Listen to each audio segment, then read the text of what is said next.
The frosty December evening held a biting chill as Ethan Caldwell walked to his car after another grueling day at Caldwell Enterprises. At 42, Ethan had grown his consulting firm into one of the region's leading businesses. But tonight, his mind was fixed on the quarterly reports waiting at home, not the scene unfolding at the bus stop across the street.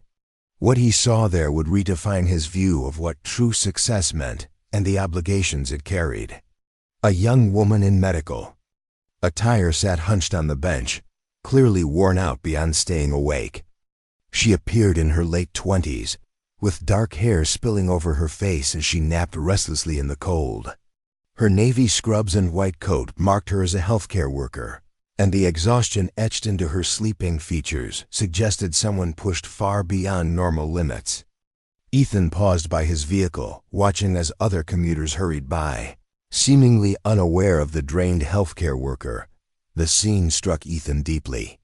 Not just the sight of someone so tired they couldn't stay alert at a bus stop, but what it implied about the harsh conditions leading to such fatigue. As Ethan stood there, the woman stirred slightly, shivering in the cold despite her coat. She checked her phone, realizing she'd dozed off, and glanced around with the disoriented haze of someone more exhausted than they'd known. Ethan made a choice that felt both vital and right. He approached the bus stop carefully, not wanting to startle her. "Excuse me," Ethan said gently. "Are you all right? It's awfully cold to be waiting out here." The woman looked up, her tired green eyes struggling to focus despite her weariness. "I'm okay, thank you. Just waiting for the bus home." "How long have you been waiting?" Ethan asked, noting her persistent shivering. "I'm not sure, to be honest," she admitted, a bit sheepish. "I might have fallen asleep. I just finished a 16-hour shift at the hospital, and sometimes the fatigue catches up." Ethan felt a knot in his chest. 16 hours? That's an incredibly long shift. The woman gave a weary smile. "I'm Dr. Nora Mitchell, a resident at City General. Long shifts are part of residency training, but some days are tougher than others. I'm Ethan Caldwell," he replied, introducing himself. "Dr. Mitchell, this might seem bold, but would you allow me to drive you home? It doesn't seem safe to be this tired while commuting." Nora hesitated, clearly weighing her exhaustion against the caution of accepting help from a stranger. "That's very kind, Mr. Caldwell, but I don't want to burden you." "It's no burden," Ethan said sincerely. "I'd feel better knowing you got home safely." During the 20-minute drive to Nora's modest apartment, Ethan learned about the stark realities of medical residency he'd never considered. Nora described the punishing schedules residents endured, the financial burden of medical school debt, and the dedication needed to juggle training with patient care. "Most people don't realize," Nora said as they drove through quiet streets. "Residents often work 80 to 100 hours a week, earning less than minimum wage when calculated hourly. We do it because we love medicine and want to help others, but it's physically and emotionally taxing." Ethan thought about his own employees, his focus on work-life balance, and how different Nora's world was from his corporate sphere. "Dr. Mitchell," Ethan said as they arrived at her apartment building, "would it be okay to ask about the conditions residents face at City General? Not to pry, but to see if the community could help." Nora looked surprised. "That's very thoughtful, Mr. Caldwell. Most don't consider what goes on behind hospital walls." What Ethan learned over the next few weeks transformed his understanding of how healthcare workers were supported, or rather, how little support they received during training. Ethan researched the conditions medical residents faced nationwide, discovering that Nora's experience was sadly typical: long hours, minimal pay, and limited resources for essentials like transportation or meals during long shifts. But beyond learning about the challenges, Ethan decided to act.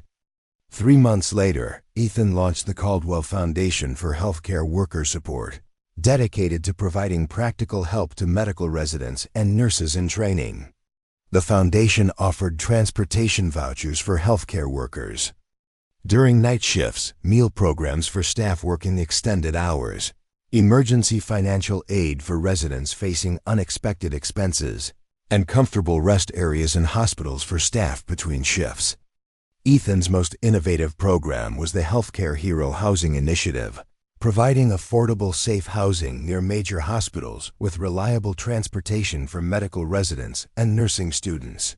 Mr. Caldwell, Nora said when she called to thank him 6 months later, "I can't believe you created all this just from seeing me asleep at a bus stop."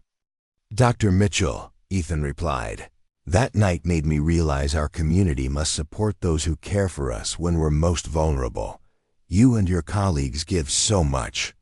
The least we can do is provide safe transport, decent meals, and places to rest." Nora became one of the Foundation's first advisory board members, helping design programs that addressed healthcare workers' true needs, not just assumptions. 2 years later, healthcare journals lauded the Caldwell Foundation's innovative approach to improving resident welfare, highlighting its practical programs and tangible impact. But Ethan always smiled when reading those articles, knowing the real story was simpler and more human. Sometimes, the most significant business decisions aren't made in boardrooms, but at bus stops on cold winter nights. When we stop to notice that those caring for our community need care too, and when we invest not in stocks or bonds, but in supporting the heroes who heal others, we make a difference. Nora kept a photo from the Foundation's first anniversary on her desk, not for recognition, but as a reminder that communities thrive when people look out for one another, and a single act of noticing can spark changes that help thousands. The Foundation grew, expanding to support healthcare workers in nearby cities, but its core mission stayed the same: ensuring those who dedicate their lives to caring for others receive the community support they deserve, so they can focus on healing and helping those in need.